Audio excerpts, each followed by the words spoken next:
Olá, sejam muito bem-vindos a mais uma explicação detalhada sobre as mudanças profundas que vão reconfigurar os benefícios do INSS a partir de março de 2026. O nosso objetivo hoje é mergulhar de cabeça no que determinam as portarias 13, 14 e 15 do Ministério da Previdência Social. É absolutamente fundamental compreender o impacto imediato de todas essas novas regras. Então, vamos lá! A estrutura da nossa análise de hoje é bem direta. A gente vai passar pelo novo cenário previdenciário, pelas regras do auxílio temporário, o que muda no auxílio acidente, prazos práticos essenciais e, para fechar, a nova perícia documental. Vamos começar pelo nosso primeiro ponto, o novo cenário previdenciário e a transição definitiva. A gente está presenciando uma mudança gigantesca de paradigma. Pensa bem. Até pouco tempo atrás, o sistema dependia quase que totalmente dos exames físicos presenciais. Mas agora, a análise documental exclusiva virou a protagonista absoluta da história. O exame físico deixou de ser a regra ou a principal via de acesso. Aquela decisão super importante sobre um benefício vital agora é baseada, muitas vezes de forma integral, naquilo que está rigorosamente escrito no papel. Avançando para a segunda parte da nossa explicação, as regras do auxílio temporário e o novo ateste MED. É nesse ponto que a gente vê o peso real dessa análise documental na prática, porque um pedido inteiro pode ser negado ou aceito só pela papelada. Para evitar uma rejeição administrativa logo de cara, existe uma regra de ouro, um padrão de exigência que esse novo escrutínio digital impõe. O atestado médico tem que ser absolutamente impecável. É mandatório, sem exceções, ter a CID, que é a Classificação Internacional de Doenças, a assinatura do profissional totalmente legível, a data exata em que o documento foi emitido e a identificação super clara do médico ou dentista, com o número do conselho de classe. Faltou um único detalhe dessa lista: o sistema barra o pedido na mesma hora, sem conversa. Além de todo esse rigor técnico, as regras trazem uma alteração bem interessante nos prazos. Aquele limite antigo para concessão por via puramente documental, que era de apenas 30 dias, deu um salto enorme.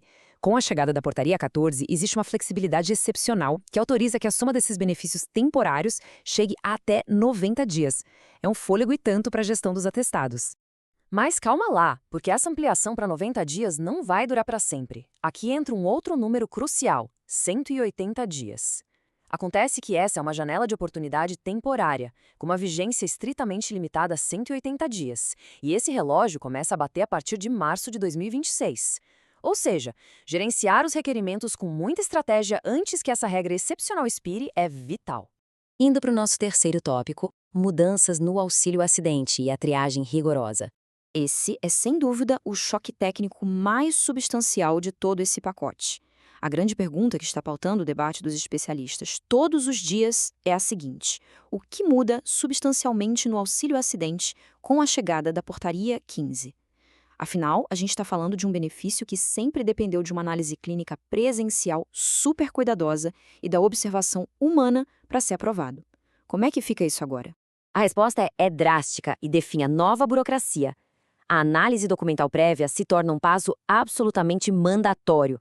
Com as novas regras, virou impossível sequer tentar agendar uma perícia presencial para o auxílio acidente no sistema do INSS sem antes passar e ser aprovado por essa triagem preliminar de documentos. Acabaram os atalhos. A barreira documental é obrigatória. E o que será que os peritos vão procurar com uma lupa nesses documentos virtuais? O foco vai ser cirúrgico na busca por evidências concretas que comprovem dois fatores inegociáveis. Primeiro, a consolidação das lesões, que é a prova de que o quadro de saúde estabilizou e deixou sequelas definitivas. Segundo, o nexo causal, que é aquela ligação direta e sem sombra de dúvidas entre o acidente sofrido e as lesões descritas. O laudo médico agora precisa contar uma história completa, irrefutável e perfeitamente amarrada. Zero margem para ambiguidade. E é exatamente aí que mora o grande perigo oculto da digitalização. Se a documentação apresentada for considerada vaga, incompleta ou se falhar em demonstrar a consolidação e o nexo causal de forma cristalina, o resultado é drástico: indeferimento administrativo imediato. O processo simplesmente acaba na mesma hora. Não tem aquela chance de uma avaliação presencial com o médico para tentar justificar ou explicar verbalmente o que faltou no papel. Acabou ali. Entrando no nosso quarto tópico, prazos e dicas práticas para sobreviver a essas novas regras. Com esse peso gigantesco e o risco de negativas imediatas, a linha do tempo passa a ser implacável. As novas regras, no caso as portarias 14 e 15, foram publicadas em 24 de março de 2026. Pouquíssimos dias depois, em 30 de março, a portaria 13 já entra em vigor. E a dica de sobrevivência mais importante de todas: se a análise documental for desfavorável, a janela de tempo para apresentar um recurso é incrivelmente apertada. São estritos 30 dias. Monitorar o sistema diariamente virou, literalmente, uma obrigação. Mas e se as coisas derem errado repetidamente? Bom, existe um mecanismo que funciona como um freio de emergência contra esse labirinto digital. O sistema é estruturado em etapas. O passo 1 é o primeiro indeferimento administrativo documental. O passo 2 engloba os possíveis indeferimentos consecutivos nas tentativas seguintes. A virada de chave acontece no passo 3. Depois de sofrer 3 indeferimentos seguidos exclusivamente nesse modelo sem rosto, o próprio sistema do INSS é forçado a intervir e exige de forma obrigatória a marcação de uma avaliação presencial ou por telemedicina, finalmente garantindo a interferência de uma avaliação humana. E assim chegamos ao nosso quinto e último ponto: a nova perícia documental como um verdadeiro divisor de águas.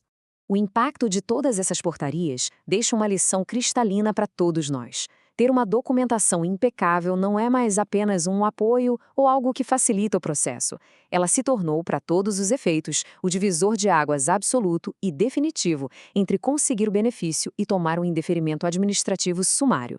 A tecnologia remodelou permanentemente o cenário legal da Seguridade Social. Esse ecossistema digital que julga os requerimentos a partir de 2026 é simplesmente intolerante com erros formais e inconsistências médicas. Para encerrar essa nossa explicação de hoje, eu quero deixar uma reflexão profunda e bastante provocativa que tiramos dos materiais que embasaram o nosso estudo. Pensem bem, a documentação está preparada para um sistema que não tem rosto, não faz perguntas e julga apenas pelo que está no papel? Navegar com sucesso nessas regras vai exigir uma antecipação extrema e uma precisão microscópica, porque de agora em diante, o papel passou a ser a única voz ativa dentro de um universo digital. Muito obrigado pela companhia em mais esse aprofundamento essencial, que essas informações sirvam como um pilar forte para as estratégias jurídicas que vêm pela frente. Até a próxima análise.